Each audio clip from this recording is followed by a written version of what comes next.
Welcome viewers to Historical Journeys. A large crowd has congregated along the Canal Saint-Martin on a beautiful January day in Paris. In any case, as individuals gaze into the dim earthy colored profundities beneath, the water is gradually unfilled, revealing mysteries that have been kept concealed for a long time. Furthermore, when the lower part of the 200-year-old trench arises, a genuinely unusual side of the city is uncovered. At the point when specialists channeled this 200-year-old waterway, what they found at the base was remarkable. But before we get started, don't forget to subscribe to our channel. It only takes a second, and you won't miss any of our future videos. Let's get started.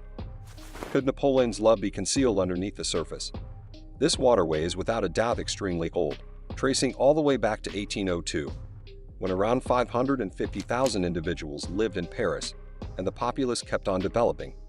Accordingly, Napoleon I trusted that channels providing new water to the city would assist with forestalling the spread of sickness.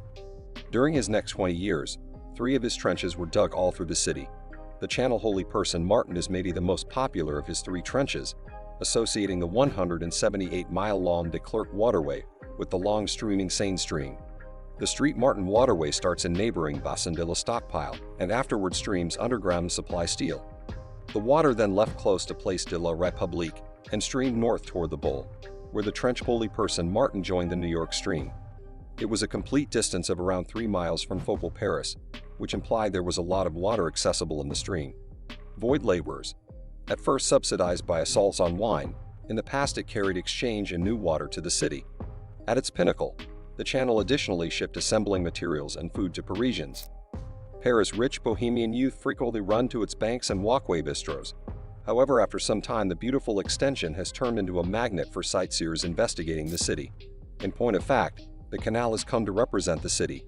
Additionally, the waterway has appeared in a number of movies over the years, including the classic Camberley from 2001. Kindly take a look sometime later. In any case, almost 200 years of activity has definitely negatively affected the trench, provoking specialists to stand up about the issue of exhausting each 10 to 15 years. Generally little fortune is found. However, in January 2016, laborers were in for a shock. 2001 marked the last time the canal was drained. Since then, the Canal Saint-Martin area has become well known for its nightlife and a posh residential neighborhood that draws young people. Presently, in 2016, now is the ideal time to see whether you're prepared for the significant waterway waste work that started on January 4th. The water in the canal was drained by first responders to a depth of 20 inches. Throughout 3 days, the group mixed to get walleye, trout and carp that lived in the sloppy waters and take them to somewhere safe and secure and to one more segment of the stream. Then on January 7, the canal's remaining water was extracted, revealing its secrets for the first time in 15 years. What was uncovered underneath stunned observers who assembled at the waterway intersections for a nearby look. You'd likely anticipate a large portion of the garbage down the channel. In any case, a portion of the occupants considered how these things remained in the water constantly. Bicycles, particularly those from the city's Bellib rental system, were among the most popular items as the water level receded. This program achieved 14,500 bikes to the roads of Paris. It resembles an astonishing submerged treasure. However, the bike wasn't the only odd thing that passed through the canal. The most bizarre thing is that when the water submerged, a number of motorcycles were discovered. How did such costly gear fall into the channel? The filthy surface is littered with trash, bags, chairs, shopping carts, and other items. Nevertheless, this is his hope for Canal Saint-Martin's future. Assuming everybody helps and tries not to toss things into the water, Representative City Hall leader Celia Blow expressed that in a couple of years we can swim in the stream, rather than lining for our mail. However, the Marne Channel is not the only secretive European waterway. What's more, in the 1900 years, the experts in London requested to uncover and under the waterway Thames, realizing that the laborers had gone through 2,000 years on the land loaded with coasts that came around. The story starts in Victorian Britain, when 3.5 million individuals lived in the country's capital 10 years before it was established in 1858. Due to the hot weather, which stenches people and businesses, the most difficult task was to transform the Thames banks into a hideous spectacle. Stressed over the spread of the illness, specialists started to zero in on moving garbage from the waterway. At the time, the Thames Conservancy, which had just been established and was in charge of protecting the river, worked to keep the water level in line with what merchant ships needed. Also, the stream must be dug to oblige the new, bigger boats. Dredging began in the River Thames in 1868 with the intention of enhancing navigation. Apparently, quite a bit of what was taken from the trench was utilized as counterbalance to balance out the boats. The workers made an unexpected discovery while working at the bottom of the Thames: a distinctive bronze helmet with two conical horns unmatched in the region.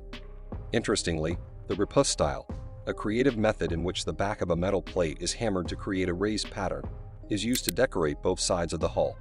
The style of the Latin culture, which is representative of the Iron Age people who lived in Britain between 250 and 50 BC, is very similar to the design. Furthermore, the cap was brightened with 5 bronze plates and a space for the missing 6, and most authorities on the matter would agree. The trimming was a design made of red glass. As well as dealing with the frame body, different parts were added to make the completed piece. Under the front sheet, a sickle-shaped section of brass was added, and straps and loops were used to reinforce the hull's edges. Today, terminal pins hold each horn in place and are made from a single sheet of copper alloy.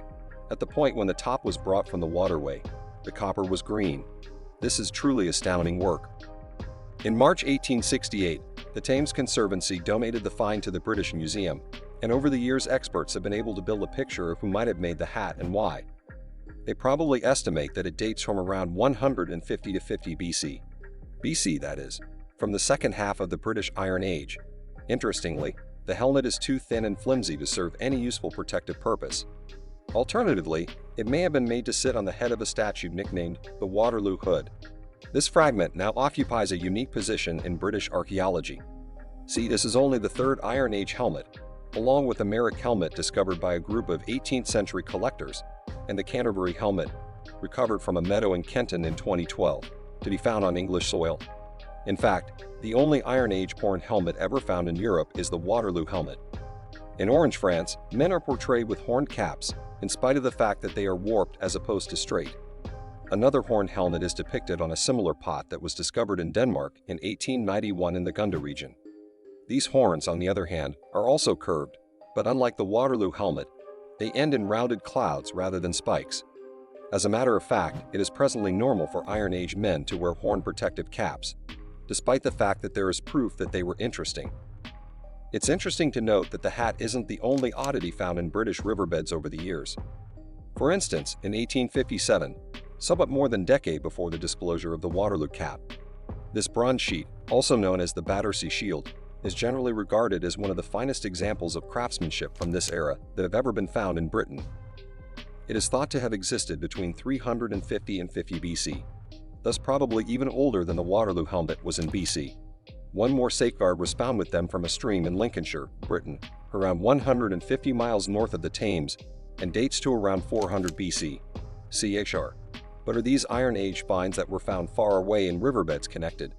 It was given to the English Exhibition Hall and is still in plain view today. Thanks for watching. If you want to stay updated with our latest videos, subscribing is the way to go.